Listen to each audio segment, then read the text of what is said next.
Hi friends, இன்றைக்கி ஹெல்த்தியான வல்லாரக்கீரை துவையல் எப்படி செய்யலான்னு பார்ப்போம். இதுக்கு தேவையான இன்க்ரீடியன்ட்ஸ் உளுந்து, கடலப்பருப்பு, வெங்காயம், தக்காளி, கருவேப்பிலை, கொஞ்சம் புளி, வரமிளகாய், ஒரு பச்சை மிளகாய் நான் எடுத்துக்கிட்டேன்.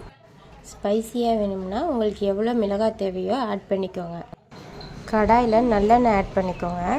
அப்புறம் கடலப்பருப்பு உளுந்தையும் போட்டு நல்லா வதக்கிக்கோங்க. அதுக்கப்புறம் சின்ன வெங்காயம் ஆட் பண்ணிக்கோங்க, நல்லா வதக்கணும் அதையும். அப்புறம் தக்காளி ஆட் பண்ணுங்கள், நல்லா வதக்குங்க, நல்லா வதக்கணும். வதக்குனதுக்கப்புறம் பச்சை மிளகாவும் காஞ்ச மிளகாவையும் புளியையும் சேர்த்து நல்லா நான் வதக்கிக்கிட்டேன். அதுக்கப்புறம் கறி லீவ்ஸ் கொஞ்சம் போட்டு வதக்கிக்கோங்க, நல்லா வதக்கிக்கோங்க. அப்புறமா ஹெல்த்தியான வல்லாரக்கீரை அதையும் போட்டு நல்லா வதக்கணும். வல்லாரக்கீரையில் அந்த பச்சை வாடை இருக்கக்கூடாது, நல்லா வதக்கிக்கணும். கொஞ்சோண்டு மேலே உப்பு போட்டிங்கன்னா நல்லா வதங்கிடும். அப்புறம் கூல் பண்ணிக்கோங்க. கூலான அப்புறம் மிக்சியில் போட்டு கிரைண்ட் பண்ணி எடுத்துக்கோங்க. இது ஞாபக சக்தியை அதிகமாக இன்க்ரீஸ் பண்ணும், குழந்தைங்களுக்கே கொடுக்கலாம்.